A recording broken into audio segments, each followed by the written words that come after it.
श्री शिवाय नमस्तुभ्यम दोस्तों। जैसा कि दोस्तों आप सब जानते हो 5 मई को है रविवार की प्रदोष और साथ ही 6 मई को है सोमवार की मासिक शिवरात्रि, जो कि बहुत ही खास और विशेष मानी जाती है।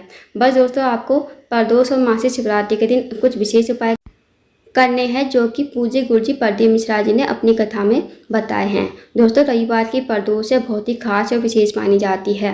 इस दिन आपको 3 बेलपत्र से अचूक उपाय करना है। यदि आप इस उपाय करते हो तो जो भी आपकी मनोकामना होगी ना, वो आपकी मनोकामना अवश्य ही पूरी हो जाएगी। चाहे आपकी मनोकामना धन को लेकर हो, व्यापार को लेकर हो, नौकरी को लेकर हो, या फिर कोई अधूरी मनोकामना है, काफ़ी दिनों से अधूरी पड़ी है, तो इस उपाय करने से आपकी मनोकामना अवश्य ही पूरी हो जाएगी।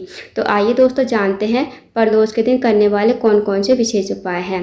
दोस्तों पहला जो उपाय है वो बहुत ही ज़्यादा विशेष है। इस उपाय को आपको अपने घर पर ही करना है, कहीं आपको मंदिर जाने की ज़रूरत नहीं है। इस उपाय को यदि आप करते हो ना, तो आपके घर में माता लक्ष्मी का वास हमेशा रहता है और कभी आपके जीवन में धन की कमी नहीं होती है। तो इस उपाय करने के लिए सबसे पहले आपको दीपक लेना है। दीपक चाहे आप मिट्टी का ले लो, चाहे आटे का। अगर आटे का दीपक लेते हो तो आपको बिना छना हुआ आटा लेना है और उसमें नमक नहीं डालना है, इस बात का ध्यान रखना। अब आपको दीपक तैयार कर लेना है। दीपक आपको गोल बाती का घी का दीपक तैयार करना है। इस दीपक को आपको शाम के समय एक प्लेट में रख लेना है तैयार करके, और इस उपाय को आपको शाम के समय ही करना है। इस उपाय को आपको अपने घर के मेन गेट पर करना है।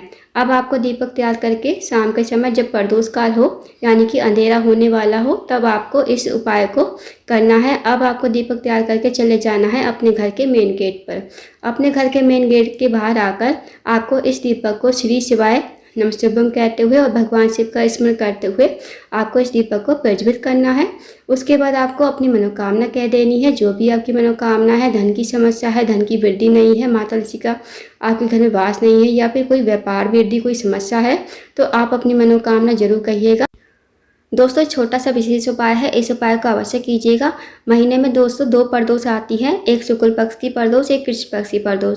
तो आप जब भी प्रदोष आए ना, तो इस उपाय को आपको हर प्रदोष पर करना है, यानी शाम के समय अपने घर के मेन गेट पर एक दीपक जरूर लगाना। इस उपाय को यदि आप करते हो तो कभी आपके जीवन में धन की कमी नहीं होगी, हमेशा आपके घर में अन्न धन के भंडार भरे रहेंगे। तो दोस्तों इस उपाय को अवश्य कीजिएगा। अब जानते हैं दोस्तों अगले उपाय के बारे में। अगला जो उपाय है दोस्तों, अगर आपका कोई व्यापार है, व्यापार में आपका वृद्धि नहीं हो रही है, या फिर आपकी मनोकामना है धन को लेकर, व्यापार को लेकर, नौकरी को लेकर, या फिर आपके जीवन कोई समस्या चल रही है धन की, कर्ज की, तो भी आप इस उपाय को अवश्य कीजिए। इस उपाय करने के लिए आपको लेने हैं 3 बेलपत्र। अब जो आप 3 बेलपत्र लोगे ना, आपको देख लेने हैं कहीं से कटे फटे खंडित नहीं होने चाहिए। अब आपको इस उपाय को शाम के समय ही, यानी कि प्रदोष काल के समय ही करना है।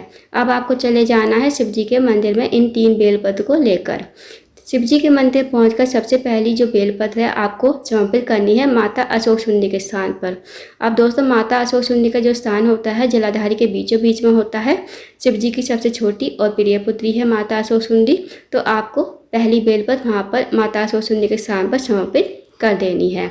अब जो बेलपत्र की डंडी का मुख होगा ना दोस्तों, वो आपको जलाधारी की तरफ रखना है, जहाँ से जल नीचे बहकर गिरता है, और पत्ती का जो मुख होगा वो आपको शिवलिंग की तरफ करना है। अब जो दोस्तों दूसरी बेलपत्र है वो आपको समर्पित करनी है जहाँ पर शिवलिंग विराजमान होता है। ऊपर आपने देखा होगा शिवलिंग के ऊपर एक पात्र टंगा होता है, जिसमें से पानी टप टप करके नीचे टपकता है शिवलिंग के ऊपर। तो उसमें जो है शिव जी की 5 बेटियां विराजमान होती हैं, जया, विशरा, सांवली वाली, दौतली और देव। दूसरी बेलपत्र आपको वहीं पर समर्पित करनी है, उसी पात्र के अंदर डाल देनी है। अगर ऊपर पात्र नहीं है तो आपको क्या करना है, आपको ये बेलपत्र अपने हाथ में लेते हुए 5 कन्याओं का नाम लेते हुए जया, विशरा, सांवली वाली, दौतली और देव का स्मरण करते हुए आपको ये बेलपत्र शिवलिंग के ठीक ऊपर समर्पित कर देनी है। अब जो दोस्तों डंडी का मुख होगा वो विपरीत दिशा में होना चाहिए, और पत्ती का जो मुख होगा वो आपकी तरफ होना चाहिए। तो इस तरह आपको बेलपत्र समर्पित करनी है। अब जो तीसरी बेलपत्र है दोस्तों, वो आपको जो पार्वती का हस्तकमल होता है ना, जो शिवलिंग विराजमान होता है, जहाँ पर आपने देखा होगा नीचे गोल गोल कटी भाग होता है, तो जितना भी गोल कटी भाग होता है वो पूरा का पूरा पार्वती माता का हस्तकमल होता है। तो वहाँ पर आपको तीसरी बेल पर सिर्फ एक बार स्पर्श करवानी है। फिर इस बेलपत्र को आपको स्पर्श करवा कर ले जाना है किसी भी बेलपत्र के पेड़ के नीचे। आपको उसी टाइम पर आपको निकल जाना है। जैसे ही आप स्पर्श करवा लोगे तो आपको इस बेलपत्र को लेकर चले जाना है किसी भी बेलपत्र के पेड़ के नीचे। और बेलपत्र का पेड़ दोस्तों बड़ा होना चाहिए, इस बात का ध्यान रखना। अब बेलपत्र के पेड़ के नीचे पहुंचकर सबसे पहले आपको वहाँ पर कोई कंकर मिल जाए या कोई पत्थर मिल जाए तो आप उसे ले लीजिए। अगर कंकर पत्थर नहीं है तो आप वहाँ पर मिट्टी तो होगी, मिट्टी से थोड़ा सा गोल गोल शिवलिंग की आकृति बना दीजिए। शिवलिंग की आकृति बनाकर आपको तीसरी बेलपत्र आपको शिवलिंग के ऊपर समर्पित कर देनी है। जो आपने मिट्टी के आकार की आकृति बनाई है ना शिवलिंग की, उसी के ऊपर आपको तीसरी बेलपत्र समर्पित कर देनी है। अगर दोस्तों आपने कंकर पत्थर के ऊपर कंकर पत्थर लिया है तो उसी के ऊपर आपको तीसरी बेलपत्र रख देनी है। अब जो पत्ती का मुख होगा दोस्तों वो आपको अपनी तरफ रखना है और जो डंडी का मुख होगा वो आपको बेलपत्र के पेड़ की तरफ रखना है। तो इस तरह आपको तीसरी बेलपत्र समर्पित करनी है। अब दोस्तों आपको वहीं पर बैठकर अपनी मनोकामना कह देनी है। जो भी आपकी मनोकामना है अपने अकॉर्डिंग कह दीजिए और वहाँ पर आपको प्रणाम करके विनती करके आपको अपने घर पर आ जाना है। तो दोस्तों बहुत ही अचूक विशेष उपाय है। इस उपाय को रविवार की प्रदोष के दिन ही किया जाता है और किसी दिन इस उपाय को नहीं किया जाता। तो आपके पास मौका भी है तो इस उपाय को अवश्य कीजिए 5 मई को रविवार के दिन। अब जानते हैं दोस्तों अगले उपाय के बारे में, जो कि आपको मासिक शिवरात्रि यानी कि 6 मई सोमवार के दिन करने हैं। दोस्तों यदि आपकी कोई मनोकामना है धन को लेकर, व्यापार को लेकर, नौकरी को लेकर, तो भी आप इस उपाय को अवश्य कीजिएगा। इस उपाय को आपको सोमवार के दिन करना है, सोमवार की सुबह के टाइम पर। तो आपको इस उपाय करने के लिए आपको लेने हैं 108 चावल के दाने। जो आप 108 चावल के दाने लोगे ना, आपको देख लेने हैं कहीं से खंडित नहीं होने चाहिए। अब दोस्तों आपको चले जाना है शिव जी के मंदिर में। अब दोस्तों सोमवार का दिन है, सोमवार के दिन जैसे आप डेली शिव जी की पूजा करते हो, जैसे जल चढ़ाते हो, दूध चढ़ाते हो, फल फूल दीपक जो भी लगाते हो लगा लीजिए। और इस उपाय को आपको बाद में करना है। जब आपकी पूजा अर्चना हो जाए तब आपको इस उपाय को करना है। और आपकी पूजा अर्चना हो जाने के बाद आपको 108 चावल के दाने अपने सामने रख लेने हैं। अब आपको एक एक करके एक एक चावल का दाना आपको शिवलिंग के ऊपर समर्पित करना है। जैसे आपने एक चावल का दाना चढ़ाया तो श्री शिवाय नमस्तुभ्यम, दूसरा दाना चढ़ाया श्री शिवाय नमस्तुभ्यम, तीसरा दाना चढ़ाया श्री शिवाय नमस्तुभ्यम। इसी प्रकार आपको 108 चावल के दाने और 108 बार आपको श्री शिवाय नमस्तुभ्यम का जाप करना है। दोस्तों जब आपका 108 चावल का दाना हो ना लास्ट वाला, तो आपको वो चावल का दाना अपने हाथ की हथेली पर रखना है। भगवान से प्रार्थना करनी है कि हे महादेव मेरी ये मनोकामना है, धन को लेकर, व्यापार को लेकर मेरी मनोकामना पूर्ण करे। और आपको अपनी मनोकामना कहते हुए लास्ट वाला चावल आपको शिवलिंग के ठीक ऊपर श्री शिवाय नमस्तुभ्यम कहते हुए समर्पित कर देना है। दोस्तों छोटा सा विशेष उपाय है, इस उपाय को सोमवार के दिन करके आइएगा। सोमवार का दिन भी है और शिवरात्रि भी पड़ रही है, बहुत ही विशेष एंड खास दिन है दोस्तों।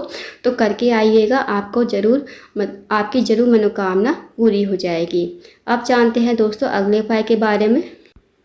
दोस्तों अगला जो उपाय है वो है, अगर आपने ये उपाय कर लिया ना मासिक शिवरात्रि के दिन, तो आपकी जो मनोकामना होगी ना बिना मांगे ही पूरी हो जाएगी। क्योंकि इस उपाय को जो भी व्यक्ति, जो भी महिला करती है उसकी मनोकामना बहुत ही जल्दी पूरी हो जाती है। तो इस उपाय को करने के लिए आपको लेनी है सफ़ेद फूल। जितनी मात्रा में आपको सफ़ेद फूल मिल जाए ना आप ले लीजिए। बस आपको केतकी का फूल छोड़कर आपको कोई भी फूल ले लेना है, सफ़ेद फूल। अब आपको सफ़ेद फूल लेकर सफ़ेद फूलों की पंखुड़ी को तोड़कर अलग रख लेना है। और आपको इस उपाय को शाम के समय ही करना है, यानी कि प्रदोष काल में।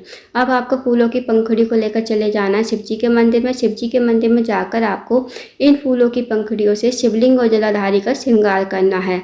दोस्तों जब आप शिवलिंग और जलाधारी का श्रृंगार करोगे ना, तो आपको मन ही मन श्री शिवाय नमस्तुभ्यम, श्री शिवाय नमस्तुभ्यम या फिर ओम नमः शिवाय का जाप करते हुए जाना है। तो आपको अच्छी तरह से शिवलिंग और जलाधारी का श्रृंगार करना है। और जब आपका श्रृंगार पूरा हो जाए तो आप भगवान को प्रणाम करके विनती करके वहाँ से आ जाइए। बस आपको मनोकामना नहीं बोलनी है, आपको मन ही मन श्री शिवाय नमस्तुभ्यम या फिर ओम नमः शिवाय का जाप करना है। दोस्तों यदि आप इस उपाय कर लेते हो ना, तो जो भी आपकी मनोकामना होगी वो अवश्य ही पूरी हो जाएगी। तो इस उपाय को भी करके आइएगा, बहुत ही अचूक विशेष उपाय है। तो दोस्तों ये थे कुछ विशेष उपाय जो आपको प्रदोष और मासिक शिवरात्रि के दिन करने हैं। इन उपाय का अवश्य कीजिए। अगर आपको जानकारी पसंद आई हो, वीडियो को लाइक करें, शेयर करें, चैनल को जरूर सब्सक्राइब करें। कमेंट बॉक्स में श्री शिवाय नमस्तुभ्यम हर महादेव जरूर लिखें।